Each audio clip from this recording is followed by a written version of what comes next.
Hello, listeners. My name is Charles Scott. The program in which you're about to listen to is called Can We Talk? I'm here with Charles Scott Jr., How you guys doing my today? son, and we hopefully are going to give you some information that will Yes. help you not only with real estate, as you know, we're real estate brokers, but also with your life and some of the things that are happening locally, nationally, and globally. A lot of things are happening. As I said, in the last 6 months, there's so many things that are happening. Every week we turn around, there's something that you wouldn't think is happening all over again. I mean, we've got high gas prices, we got the war going on. You know, we thought the war would be over in 3 weeks. Right? How long's that been going on now? Almost 2 months now. We're approaching May. Seems like longer than that. It does seem longer, doesn't it? Seems like it's forever, you know, and it's like there's no end in sight. You know, I feel so sorry for those people that are over Yes. there. And if do yourself a favor, if you go onto YouTube and look up the city of Kyiv. Yes, What Keith. is it called? Kyiv, right? Yes. Look at what it looked like 6 months ago. That was the most beautiful city in the world. I mean, Yes. not a piece of paper on the street. The people were festive. Tourists. Tourists, flowers, programs. Not a care in the world. Not a People care in the laughing, world. playing. I mean, that was a beautiful city. Who would ever think that here we are 3 months later and everything is just totally Rubble, upside down. upside down, that Rubble, city. upside down, a lot of death, destruction. People have nowhere to go. It's, you know, it just goes to show that you have to be careful of your blessings and appreciate Yes. what you're doing, because at a minute, everything could be turned upside down. Take nothing for granted. So you take nothing for granted and you prepare for the future, and that can be anywhere. Anywhere democracy is at stake. So, Yes.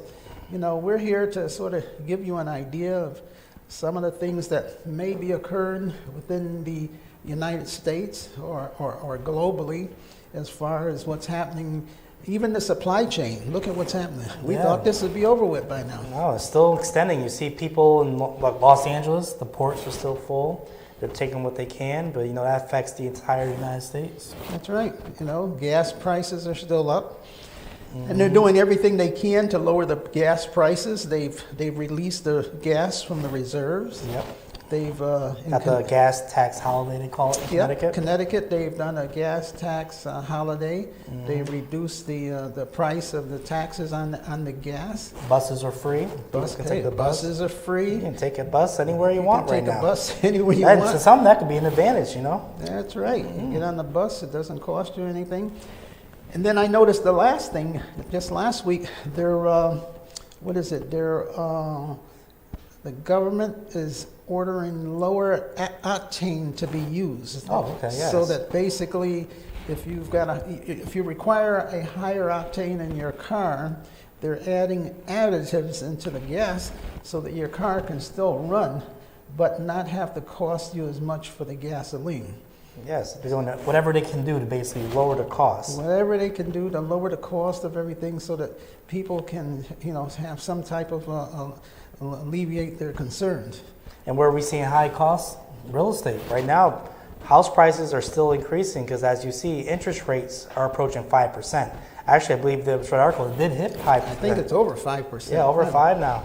You know, we were at just over, in November, we were at around 3%. Around 3, yes. Right around 3%. At 3%, now it went from 3 to 4 to 4.5. Now it's 5. And they're saying that we're going to have at least maybe 3 or 4 rate increases. Now you see how fast it went from 4 to 5 versus 3 to 4. 4 to 5 was really quick. That was like less than a month. So we're going to see possibly approaches 6 and 7 even quicker as they put these rate hikes throughout the summer. And you're going to see things go up rapidly. So I have to encourage everybody out there that when the prices change, they don't change slowly. It all happens drastically. Yes. And things start going up. So what's that mean to you? If you're out there and you're looking to purchase a property, and let's say you qualify for $300,000 and the interest rate was 300%. Now let's say the interest rate is 5%. Well, you Yes. no longer qualify for No. 300,000. You might qualify for 200,000. 200. And at that point, you're kind of, unfortunately, kind of priced out in certain markets. Certain cities, they call the entry point is 300,000. You're qualified for 200. You know, you have to find a new location that you can actually get a property for that price. And not only that, you have to look at this. What we find is that there's a low inventory on properties because people that are looking to sell their homes, now they're in a bind because if they sell their home, now where do they move to? Exactly. They don't want to go back to renting. They're comfortable. They've been a homeowner for the last 20 years. But the thing is, we see that a lot, contingent upon finding a house. You can't buy the house until the current homeowners have located their new house. That's right. So what happens is that you have a lot of people that are in a bind and they are stuck trying to find another house from the house that they sell. And now what happens is the new house costs more than the old house that they were looking to Yes. sell. So it puts them in a bind and it puts the buyers in a bind. So everybody ends up having to try and figure out what they're going to do. Exactly. And then what happens is that when the prices go up, the interest rates go up, the prices go up, and then you have to make more money in order to qualify for the bigger house. And based upon the interest rates, you have to make more money, and then on top of that, there's the thing called the PMI, that's that insurance that you have to buy against the house. That increases, so everything's like a boomerang effect. So another thing I want to warn everybody about out there, maybe some people have been sitting on the guidelines, and maybe you got pre-approved maybe 4 months ago, 5 months ago, and you're still walking around with that piece of paper in your pocket. And that piece of paper in your pocket says that you qualify for $300,000. But make sure you check on that piece of paper what the interest rate was when you pre-qualified. Exactly. That's right. Different interest rate. Also, those pieces of paper have expiration dates. Some people, they say, I'm pre-approved, I can buy a house, I can actually take my time.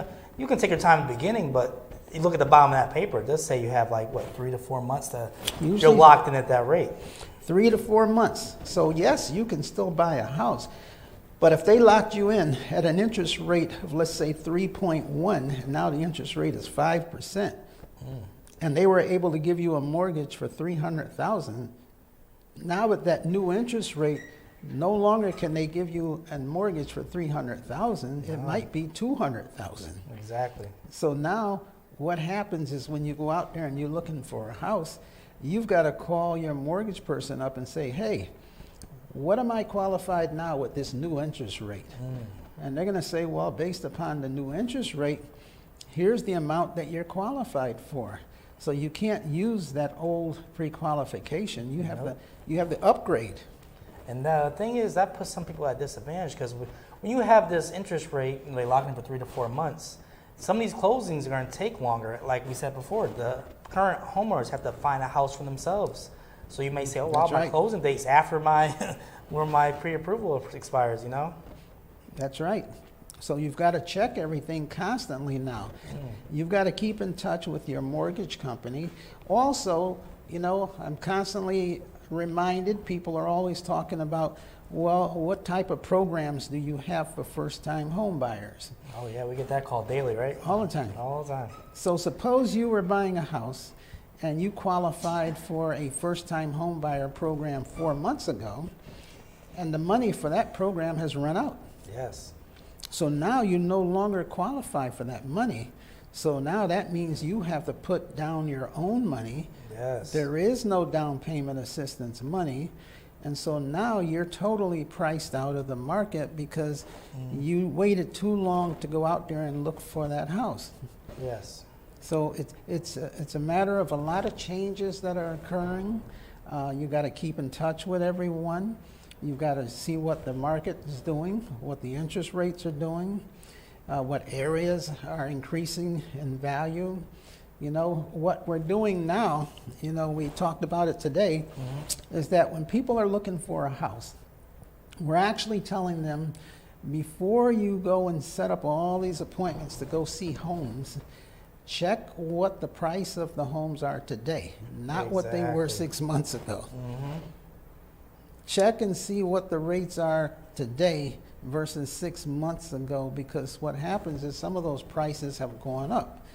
And check what your interest rate is and see what you qualify for. You may not qualify for that new home that you had qualified for before. Exactly. And we also want them to also check to see what the monthly payment is. I mean, Oh, some people, that's important. they get qualified for $350,000, $400,000. They feel really proud. You know, maybe they'll be the first homeowner in their family.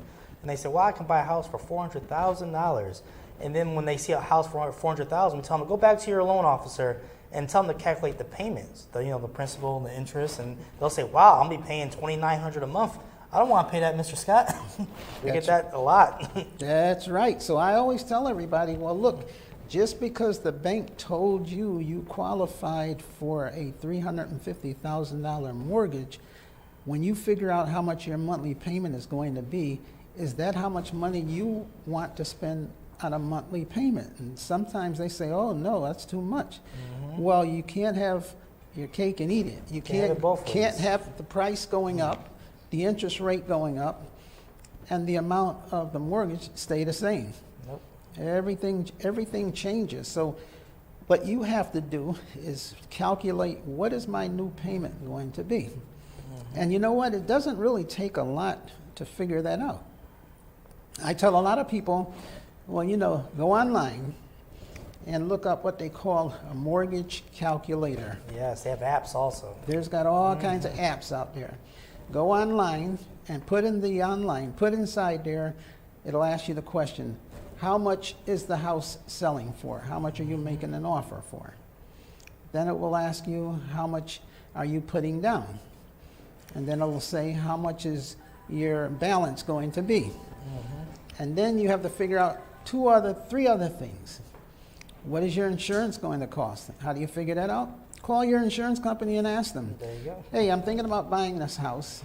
It's $350,000, and it's got 4 bedrooms, and it's got 3,000 square feet.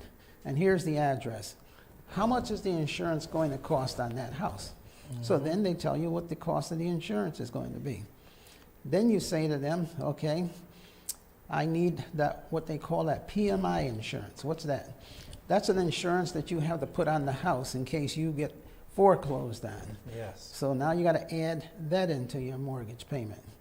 So now you've got your insurance, you got your PMI, you got your principal and interest, and then you take the taxes on that house and divide it by 12. So if the taxes are, let's say, $6,000 a year, divided by 12 months, hey, your taxes are $500 a month.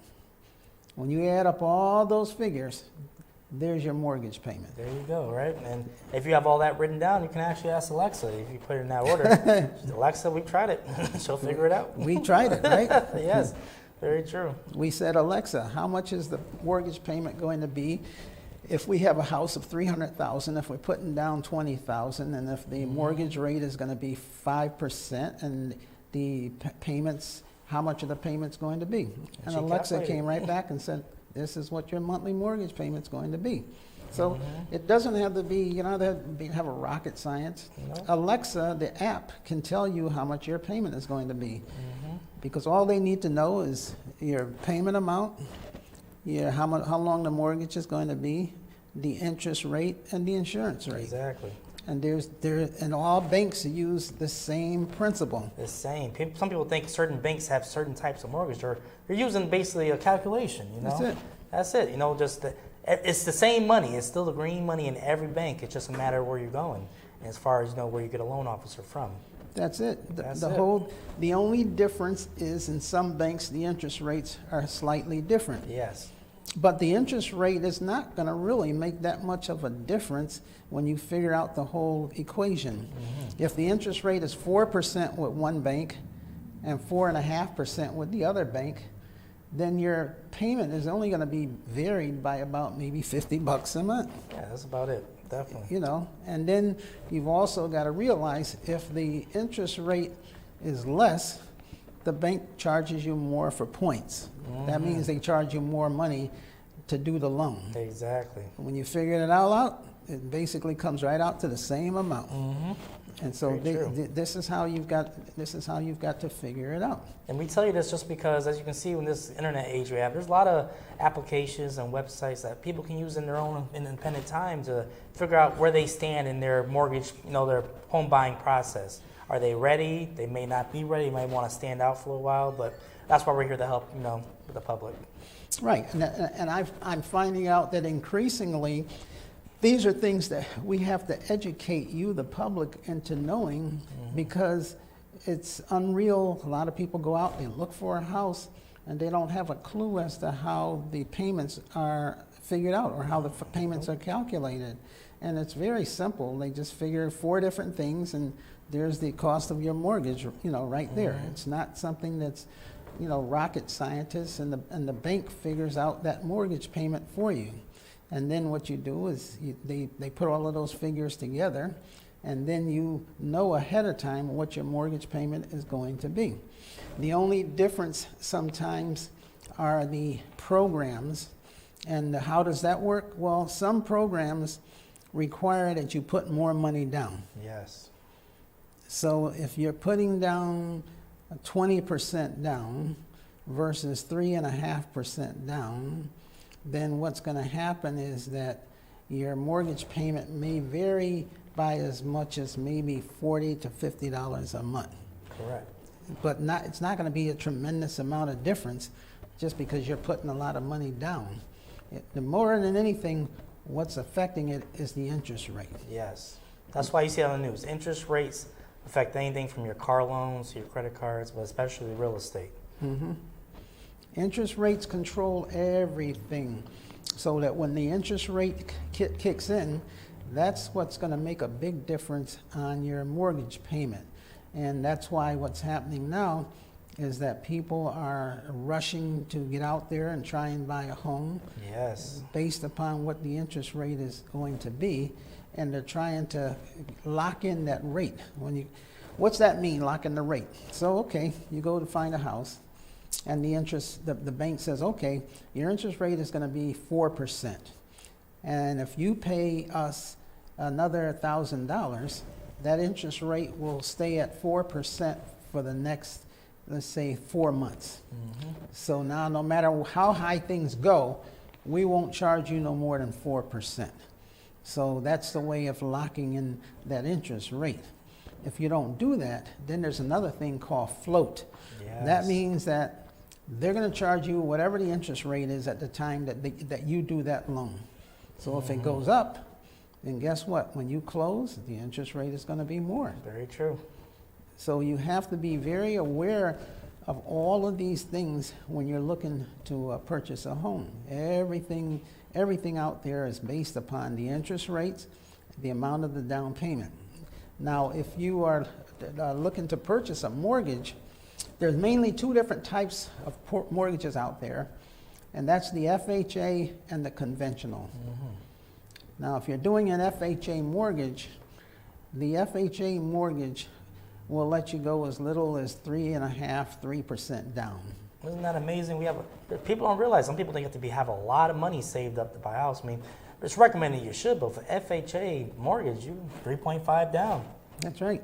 You don't have to have 20%, 30% down. You can buy a house with as little as 3.5% down. Now, just remember, nothing is free. No. So at 3.5%, that means that basically you don't have to have a lot of money down to buy the house. Your mortgage payment is going to be slightly more because you're only putting down 3.5% down, and your mortgage payment will be locked in. It's still going to be locked in over a 30-year period of time. So you're better off if you can get a locked-in rate at 3.5%. And one of the advantages of an FHA loan is that you don't have to have as much money down, and they will allow you higher ratios. What's that mean? That means that you don't have to have a huge income in order to qualify for the loan. With an FHA loan, you could have a ratio up to, like, let's say 53%. So they'll allow you to buy a house up to 53% of whatever the mortgage payment is. 53% of the mortgage payment can be based upon what the value of the house is. Now, when you do a conventional loan, you have to put more money down, but they won't allow you 53, they'll allow you like 46%. Correct. So you got to realize there's a little bit of a put and take with all your different mortgage programs. Both programs are good programs. But my advice, and I'm sure your advice is, save as much money as you Exactly, can. because tell me the advantage with the conventional. If you put 20% down, you don't need the insurance that you need with the FHA. That's right. Right. Because if you're putting down the minimum amount, you're still going to need that FHA insurance, and that gets added onto your mortgage payment. Exactly. So if you're doing a conventional mortgage, number one, you don't have to put down as much, and then on top of that, there's less restrictions, less requirements. With an FHA loan, the bank will give you more of a leeway as far as the condition of the property. It doesn't have to be like in perfect shape. There could be a little chip paint. There could be a little sidewalks need a little repair. The roof may need a little repair. The inside of the house could need a little paint. So they call those handyman specials in our industry. Well, some handyman specials, but not too much of a handyman special because you want to be falling apart when you get there. no, it's still got to be in livable condition. Exactly. It's still got to be in livable condition, but the thing about it is that they will give you a leeway to be able to purchase that property without you having to go in there and totally remodel that property. Now, actually, to be honest with you, that's a good deal. Sounds like a great deal. I bought 3 properties that were FHA. The reason why is because I got a super deal on the property. They didn't need a lot of work to begin with. I was able to put down a small amount of money, and for the repairs that it needed, I was able to go FHA without putting down a tremendous amount and be able to finance it over a longer period of time. Then I'm able to go in there, fix the house up, and then refinance the house to a conventional mortgage. Go in there and then fix the house up, and then reduce my mortgage payment and do a conventional mortgage. And now I've got a really nice house, a low interest rate, and the value goes up. So and now with that's that money you pull out, you can invest in another property. That's right. That's what the next step is. Right, you got it. So now I've got extra money from that investment that I can take and put into another property. And then what do? You got equity. Got equity. And some people say, wait a minute, why not just do another FHA loan? You only can have one FHA loan at a time. That's one of the rules that's in there. Right, the FHA loan is basically for a person who's looking to buy a house that doesn't have all of the money to put down. So the FHA program is so that they are assisting you to be able to purchase that property without you putting a whole lot of money down. And so now you can buy another property, and then you don't have to put all that money down. And then you could turn around, and later on, you can move into the property, you can move out of the property, you can rent the property. There you go. There you go. Now that's what they call a triple burr. Yeah. That's a home run. Exactly. Where you now buy the property, fix the property up, refinance the property, and then put a mortgage on the property, and then you turn around and refinance the property, and then you let that property pay for the other property. Exactly. So now you're able to add to your retirement. So that's how you do it. I have created many people with wealth. Yes. How many people have we created? That's one of the wealth? greatest things we see in our industry, because we have customers from a decade ago. If anybody remembers, a decade ago, we were just coming out of a recession, 2008, 9, 10, and we have customers even then that will buy houses. Man, houses were cheap back then, weren't they? Oh man, 2009, 2010, 11, and now these same customers, they're coming back to us now, 2022.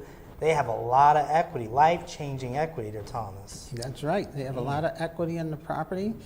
and they're able to buy another property and keep the other property. It's not like they got to sell the Exactly. property. They can keep the property, and the rents have skyrocketed. So the rent that was actually being charged might have been $1,200. Now the rent they're charging is $1,800 a month, Yes. and their mortgage payment might be $1,300, $1,200.